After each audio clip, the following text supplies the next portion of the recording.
So it's nearly 6 a.m. I have a baby. I got up to pee, and now I'm back in bed, clearly. But I am doing the thinking thing because Azriel is here with me. And it reminded me of one of the many things that were claimed to me about me. Not to me, but told to me. Claimed about me, not told directly from that. Anyway, not the point. Hi Bubba. Specifically about bed and the way that I interacted with the cat. This is like a sevenfold thought, and my first one is that they had a video of me with their daughter, the one girl cat that the one female cat that they had because the other passed away just before I met them. And it was really soft. We were making the bed and I was giving them pets and she was loving on me and it was super cute. And I never got the video. And that bothers me. But another thing is that like part of like all of their claims that I wasn't the person that they thought I was that like I wasn't, like I didn't care about the cats, which is bullshit. Oh, 4 cats? 5 cats? Fuck, let me think. 4 cats in that house. And chicken. I fucking adored them. But Azriel is so not affectionate. Like, he's here now, but if I get any closer to him, he'll get pissed off and he'll leave. And I can pick him up and wobble him around and he doesn't really care, but I try not to, and everyone else loves on him quite hard, but I'm very much a, you don't really care for that, so I'm gonna let you do your thing. I'm not big on the pick up and love, but I'm still fucking love so much. And like they thought that because I was sad when I left that I wasn't sure if I'd see Tori again because he was elderly and blind and they weren't sure how long he had and he'd already had 2 health scares and I was always worried about him. And they thought that meant that I thought that he was just gonna cark it or that I'd done something that was gonna make him cark it. But also on my last night there, Tori came into the bed with us and laid pretty much where Azriel is, right? It was like just like next to my hips. And while they said something that wasn't wrong, so apparently they said that I pouted and got upset because the cat was in the way and I tried to like kick him out of the bed just so I could cuddle them. That's not true. And I know it's not true because this is the same night that I recorded the fireplace. I made a joke that I could hear in the recording about, oh, but how am I going to cuddle you now? Because the cat was between us. But I didn't try to move it. I didn't try to kick him out. In fact, I pet him and I was totally fine with it. And then when he eventually moved off the bed, he ended up scratching my arm and I was like, ow, but I did not mind. I didn't mind him being there. I liked him being there. I like having Azriel here. But I don't like overwhelm and squish them because, you know, autonomy and they're still living beings. I was told so much about things that they'd fucking said. And it is horrid. And that was one of them. And the other thing was like, apparently they said that we never slept because all I wanted was sex. Which is not true.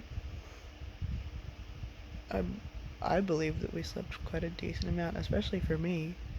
I had some of the best sleep there that I've ever had in my life.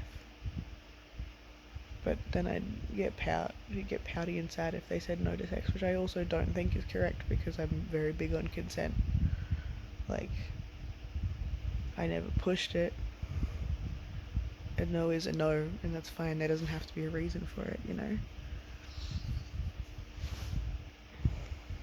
But, like, apparently they, said that I was there for a week and they barely slept. Also found out that they fucking entirely repurposed the mattress and, like, tore it in half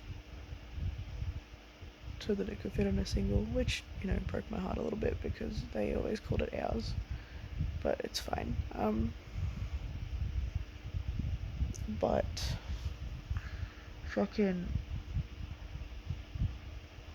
there were so many nights that we did. I mean, I wasn't there for a week, so it's hard to gauge.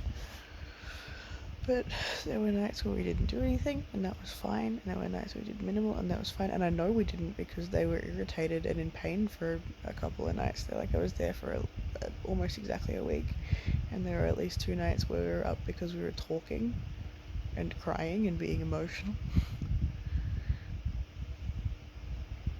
I don't have a problem with the cats. I fucking love the cats. I couldn't do more to help with the cats because I couldn't do more to help with anything because I didn't know where I fucking fit in the house. Anyway, this whole thought process started because I was petting Azrael and then he got comfy with me and I love him and I love that he's in my bed because he doesn't come up and sleep, especially not up this close. He doesn't do that often, if ever. And I was just like, you never sent me the fucking video of me and Stormy. And that hurts. I miss their cats, like, a lot. And I hope that Tori's okay. All the time I hope that Tori's okay. And I hope that if he does pass, that they have the decency to tell me, because I fucking loved that cat. I loved all of them. Fuck, when I wrote my letter after they disappeared as, like, my form of closure, which wasn't enough, because of course it fucking wasn't for me. I thought it would work, but it didn't. I literally was like, please tell the cats I'm sorry, I'm not coming back. That wasn't me trying to be emotional or fucking whatever. I mean, it was emotional, but it wasn't me trying to be manipulative. I was just genuinely, I fucking hated the fact that I wasn't going to be able to come back because Stormy didn't warm up to me until the second trip, and then she loved having me there. And both Thunder and Cyclone would, like, come and sleep on me, and I loved that. I have photos of it. And Tori would come sleep on me, and I loved that, like, during the day when I was sitting on the fucking bed. I thought it was awesome. I cared about them. I cared about our whole family. I even cared about Mum. Like, I don't know. I don't get it. I don't think I'm ever gonna get it. How you can take something that feels so positive and co-created and just discredit everything. Like, I put love into that house. The petty part of me is like, I don't know if I've said it on here before, but petty part of me is like, I hope every time you put up your fucking washing that you think of me. Because I helped them put the clothesline up.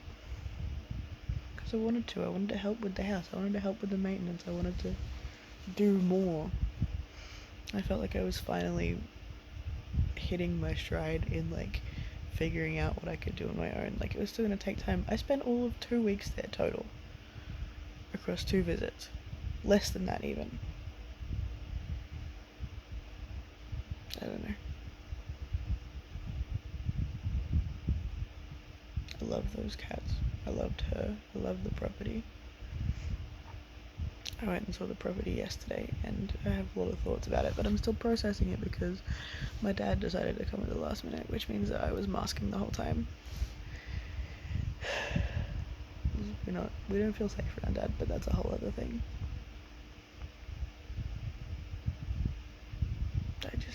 Yeah. It's shit like this where I wake up go bathroom, come back to bed, and then have to fucking like can't fall back asleep. And the brain's just like, would you like to have all of the sad? I'm like, no, I'm good, but it does it anyway. So I just don't get it. Breaks my fucking heart. Like, there was so much positive, and we didn't just, I wasn't fucking, we slept plenty, and we both talked about how we slept better. And then, I know I've talked about this as well, but like the fucking, apparently me being on Snapchat first thing in the morning before I even said good morning to me is bullshit as well, because we usually woke up before the sun came up. Or even as the sun was coming up, and I fucking love that shit. And I might check my notifications, but like I wasn't fucking sending streaks until well after we'd had the morning. 9 times out of 10 I didn't send streaks until after we'd had breakfast or if I went to the bathroom. I don't know. I wish I'd never fucking found out the shit that they'd said. And I wish it didn't stick so hard in my brain. Because like, I don't know if I can ever unlearn it. It makes me feel so fucking betrayed, and it makes me feel like I was never seen as me, or that everything that I am as a person was willingly forgotten about, which is a struggle. But anyway, the sun is coming up. Not that you can fucking tell, you can kind of tell. The sun's coming up. I have a boy. Oh, sorry. He was so asleep and then I touched him. He's like, what the fuck? So, I'm gonna try and get some more sleep, but I hate being stuck in this, like, fucking thought pattern. I hate being stuck processing something that isn't mine to process. And having, like, all of the positive everything from being there just fucking tainted by bullshit that I can't even, like, talk to them about and ask how it became that and how the memories got distorted into that, because it's so far from what I remember happening. And I'm like trying not to gaslight myself from all the time that I was there. And I'm not saying that their emotions and their feelings about it are invalid, but I'm also saying that there is a fundamental that is not the way that things happened, but they've convinced themselves otherwise. So, I don't know. Anyway, I'm gonna go back to sleep. I just wanted to get that out because what the fuck.